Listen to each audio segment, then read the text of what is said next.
cuando Israel se acercó a los límites de Canaán, se presentaron ante Moisés y le dijeron: enviaremos hombres delante de nosotros, que reconocerán la tierra, y nos traerán respuesta del camino por el que debemos subir, y de las ciudades a las que debemos llegar. Este deseo hizo que Yahweh exclamara que, cuando atravesaban una tierra desértica y abismal, no deseaban exploradores, pero ahora que están a punto de entrar en una tierra llena de bienes, desean enviar exploradores. No solo era indecoroso el deseo en sí mismo, sino también la forma en que presentaron su petición a Moisés, pues en lugar de acercarse como solían, dejando que los ancianos fueran los portavoces de los jóvenes, se presentaron, en esta ocasión, sin guía ni orden, los jóvenes desplazando a los viejos, y estos alejando a sus líderes. Su mala conciencia. Después de hacer esta petición, pues sabían que su verdadero motivo era la falta de fe en Yahweh, los llevó a inventar todo tipo de pretextos para sus planes. Dijeron a Moisés: mientras estemos en el desierto, las nubes nos servirán de exploradoras, pues se mueven delante de nosotros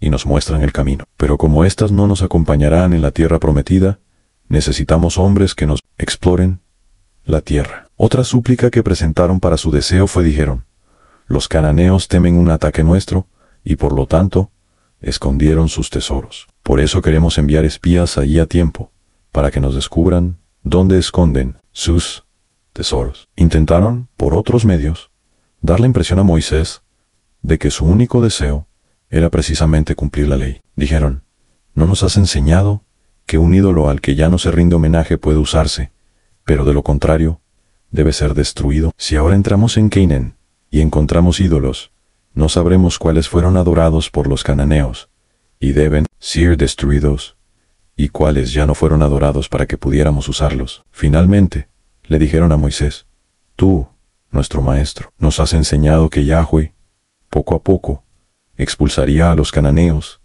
de delante de nosotros. Si es así, debemos enviar espías para averiguar qué ciudades debemos atacar primero. Moisés se dejó influenciar por sus palabras, y también le agradó la idea de enviar espías.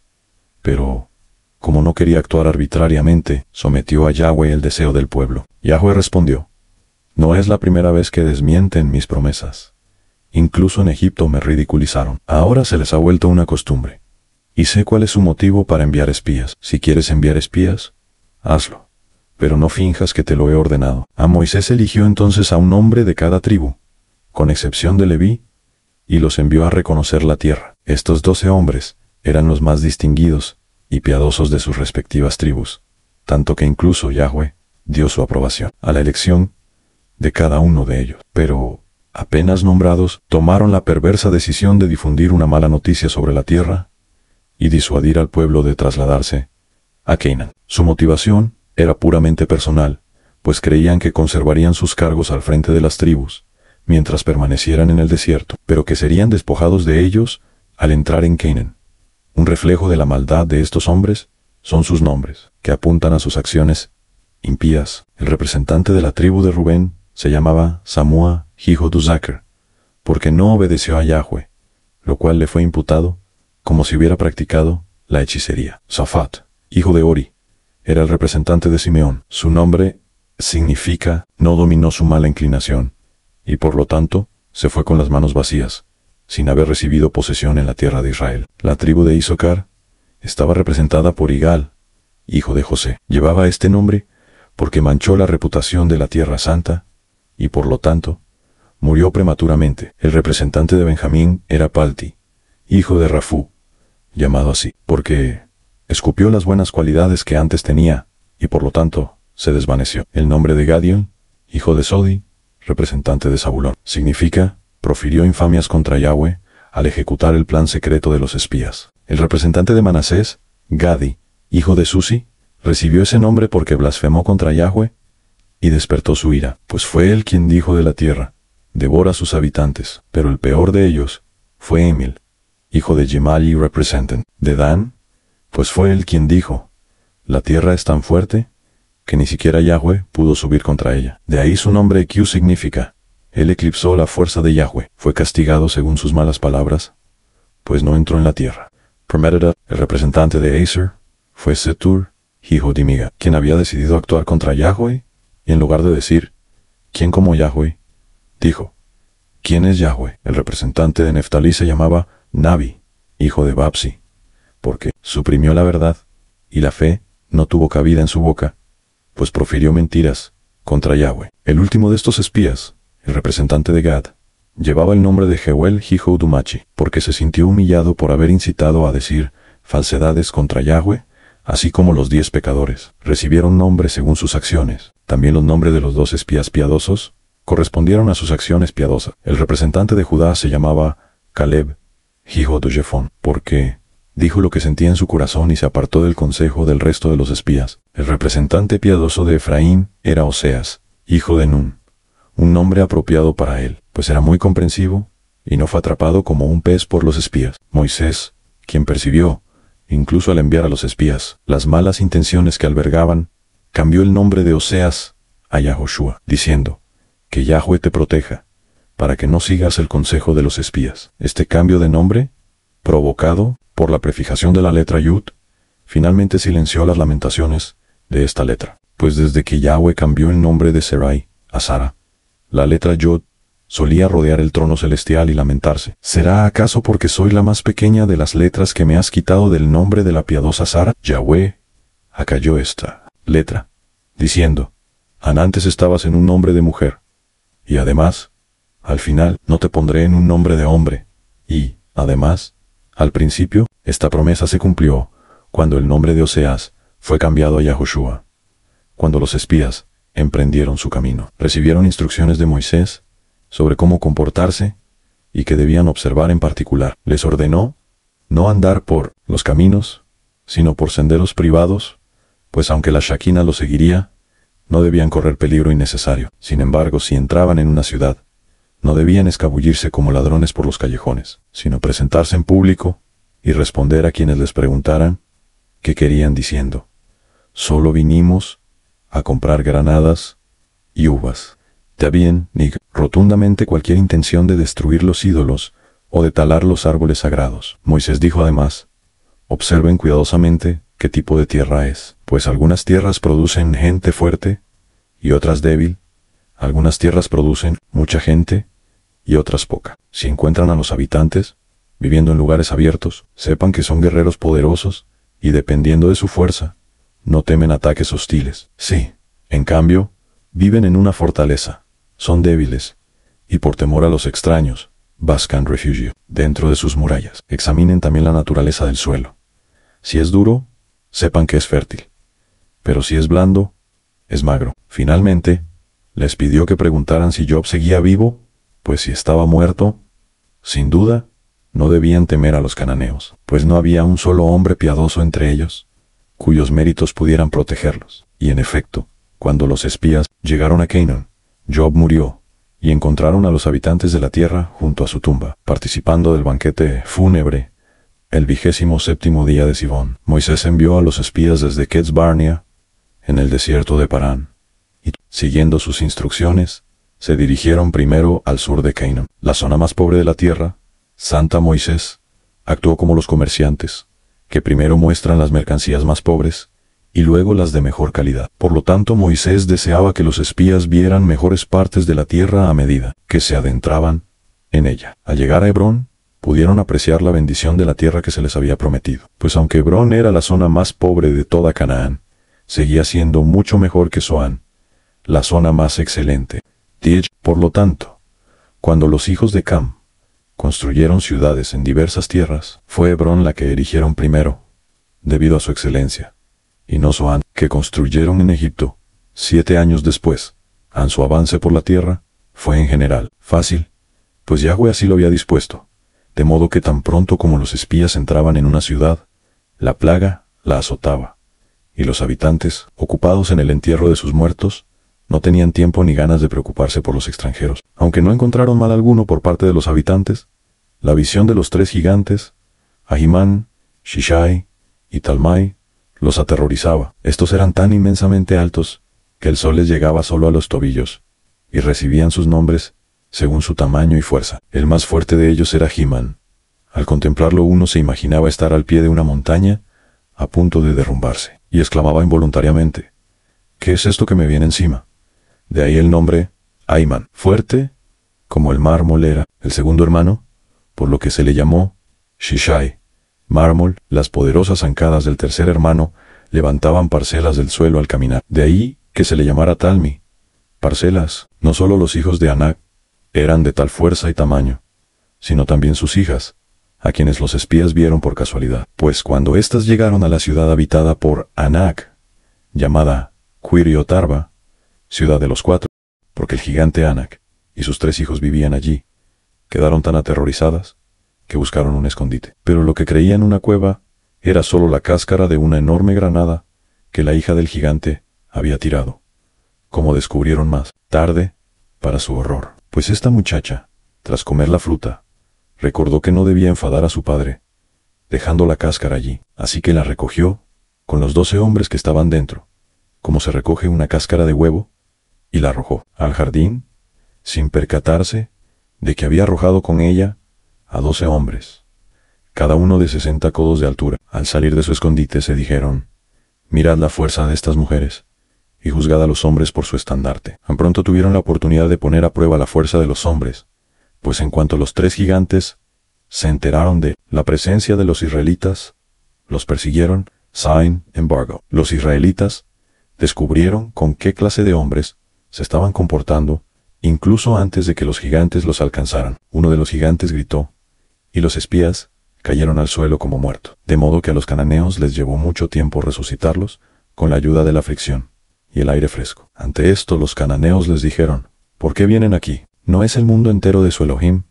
¿Y no lo repartió él según su voluntad? ¿Vinieron aquí con el propósito de talar los árboles sagrados? A los espías declararon su inocencia, tras lo cual los cananeos les permitieron seguir su camino sin ser molestados. Como recompensa por esta buena acción, la nación a la que pertenecían estos gigantes se ha preservado hasta nuestros días. Ciertamente no habrían escapado de las manos de los gigantes si Moisés no les hubiera dado 2 armas contra ellos, su bastón y el secreto del nombre divino. Estas 2 armas les trajeron salvación siempre que se sentían en peligro por los gigantes, pues estos no eran otros que la descendencia de los ángeles caídos en la era antediluviana, nacidos de su unión con las hijas de los hombres, y siendo mitad ángeles, mitad hombres, estos gigantes eran solo mitad mortales. Vivieron mucho tiempo, y luego la mitad de su cuerpo se marchitó. Amenazados por la perpetuación de esta condición, mitad vida, mitad muerte, prefirieron sumergirse en el mar o usar una hierba mágica que sabían que pondría fin a su existencia. Además, eran de un tamaño tan enorme que los espías, escuchando un día mientras los gigantes hablaban de ellos, los oyeron decir, señalando a los israelitas: hay saltamontes junto a los árboles que tienen apariencia de hombres. Pues así eran a su vista, a los espías. Con la excepción de Josué y Caleb, habían decidido desde el principio advertir al pueblo contra Palestina, y era tan grande su influencia que Caleb temió ceder. Por lo tanto, se apresuró a ir a Hebrón, donde yacen los 3 patriarcas, y, de pie ante sus tumbas, dijo: Josué es inmune a la perniciosa influencia de los espías, pues Moisés había orado a Yahweh por él. Oren ahora, padres míos, por mí, para que Yahweh, en su misericordia, me mantenga alejado del consejo de los espías. Siempre había habido un enfrentamiento entre Caleb y sus camaradas durante su travesía por Palestina. Pius Maantras, él insistía en llevarse los frutos de la tierra para mostrar su excelencia al pueblo. Ellos se oponían firmemente a esta sugerencia, pues deseaban evitar que el pueblo se hiciera una idea de la excelencia de la tierra. Por lo tanto, solo cedieron cuando Caleb desenvainó su espada, diciendo: si no toman de los frutos, o los mato yo, o ustedes me matan. Entonces cortaron una parra, tan pesada que 8 de ellos tuvieron que cargarla, imponiendo sobre cada uno la carga de 120 sis. El 9º espía llevaba una granada, y el 10º un higo, que trajeron de un lugar que había pertenecido a Escol, uno de los amigos de Abraham. Pero Josué y Caleb no llevaban nada en absoluto, porque no era acorde con su dignidad llevar una carga. Esta vid era de un tamaño tan gigantesco que el vino prensado de sus uvas era suficiente para todas las libaciones sacrificiales de Israel. Durante los 40 años de marcha, tras 40 días, regresaron con Moisés y el pueblo, tras haber atravesado Palestina de punta a punta. Naturalmente, no habría sido posible recorrer toda la tierra en tan poco tiempo, pero Yahweh lo hizo posible al hacer que la tierra saltara para ellos, y recorrieron una gran distancia en poco tiempo. Yahweh sabía que Israel tendría que vagar por el desierto durante 40 años, un año por cada día que los espías habían pasado en Palestina. Por lo tanto, aceleró su avance por la tierra, para que Israel no tuviera que permanecer demasiado tiempo en el desierto. Cuando Moisés supo que los espías habían regresado de su empresa, se dirigió a su gran casa de estudio, donde se reunió también todo Israel, pues tenía una superficie de 12 millas cuadradas, lo que daba cabida a todos. Allí también se reunieron los espías, y se les pidió que dieran su informe. Siguiendo las tácticas de los calumniadores, comenzaron por ensalzar la tierra, para no despertar sospechas de la comunidad, con un informe demasiado desfavorable. Dijeron: llegamos a la tierra a la que nos enviaste, y ciertamente mana leche. Miel no era una exageración, pues la miel fluía de los árboles bajo los que pastaban las cabras, de cuyas uvas manaban leche, de modo que tanto la leche como la miel humedecían la tierra. Pero usaron estas palabras solo como introducción, y luego pasaron a su informe, que habían elaborado durante esos 40 días, y mediante el cual esperaban poder inducir al pueblo a desistir de su plan de entrar en Palestina. Sin embargo, continuaron, el pueblo que habita la tierra es fuerte, y las ciudades están amuralladas, y son muy grandes. Además, vimos allí a los hijos de Anac. Respecto a esto último, mintieron con la intención de infundir temor en Israel, pues los hijos de Anac habitaban en Hebrón, a donde solo Caleb había ido a orar ante las tumbas de los patriarcas, al mismo tiempo que la Shekinah iba allí para anunciar al patriarca que sus hijos estaban en camino a tomar posesión de la tierra que les había sido prometida antaño. Para intensificar al máximo su temor a los habitantes de Palestina, dijeron además: a los amalecitas habitan en la tierra del sur. Amenazaron a Israel con Amalek, como se amenaza a un niño con una correa que antaño se usó para castigarlo, pues habían tenido amargas experiencias con Amalek. La declaración sobre Amalek se basaba en hechos, pues si bien el sur de Palestina no había sido originalmente su hogar, se habían establecido allí recientemente en obediencia al último deseo de su antepasado Esaú, quien les había ordenado que impidieran a Israel entrar en la tierra prometida. Sí, sin embargo, continuaron los espías en su informe, planean entrar en la tierra desde la región montañosa para evadir a Amalek. Les informamos que los hititas, los yebusíos y los amorreos habitan en las montañas. Y, si planean ir por mar, les informamos que los cananeos habitan junto al mar y a lo largo del Jordán. En cuanto los espías terminaron su informe, Josué se levantó para contradecirlos, pero no le dieron oportunidad de hablar, gritándole: ¿con qué derecho te atreves a hablar? Hombre insensato, no tienes hijos ni hijas, así que, ¿qué te importa si perecemos en nuestro intento de conquistar la tierra? Nosotros, en cambio, tenemos que cuidar de nuestros hijos y esposas. Josué, por lo tanto, muy en contra de su voluntad, tuvo que guardar silencio. Caleb ahora pensaba en cómo podría lograr que lo escucharan sin que lo acallaran a gritos como a Josué. A Caleb había dado a sus camaradas una impresión completamente falsa sobre sus sentimientos, pues cuando estos idearon el plan para intentar que Israel desistiera de entrar en Palestina, lo involucraron en su consejo, y él fingió estar de acuerdo con ellos, cuando ya entonces había decidido interceder por Palestina. Por lo tanto, cuando Caleb se levantó, los espías guardaron silencio, suponiendo que corroboraría sus declaraciones, una suposición que sus palabras introductorias tendieron a reforzar. Comenzó: callen, les revelaré la verdad. Esto no es todo que debemos agradecer al hijo de Amram. Pero para asombro de los espías, sus siguientes palabras alabaron, no culparon a Moisés. Dijo: Moisés es él quien nos sacó de Egipto, quien nos abrió el mar, quien nos dio el maná como alimento. De esta manera, continuó su elogio a Moisés, concluyendo con las palabras: tendríamos que obedecerle incluso si nos ordenara subir al cielo por escaleras. Estas palabras de Caleb fueron oídas por todo el pueblo, pues sus palabras eran tan potentes que podían oírse a 12 millas de distancia. Fue esta misma voz poderosa la que salvó la vida de los espías. Cuando los cananeos los detectaron y sospecharon que eran espías, los 3 gigantes, Aimán, Sesai y Talmai, los persiguieron y los alcanzaron en la llanura de Judea. Cuando Caleb, escondido tras una cerca, vio que los gigantes los pisaban los talones, lanzó un grito tan fuerte que los gigantes cayeron desmayados por el estruendo. Cuando se recuperaron, los gigantes declararon que habían perseguido a los israelitas, no por los frutos, sino porque sospechaban que querían quemar sus ciudades.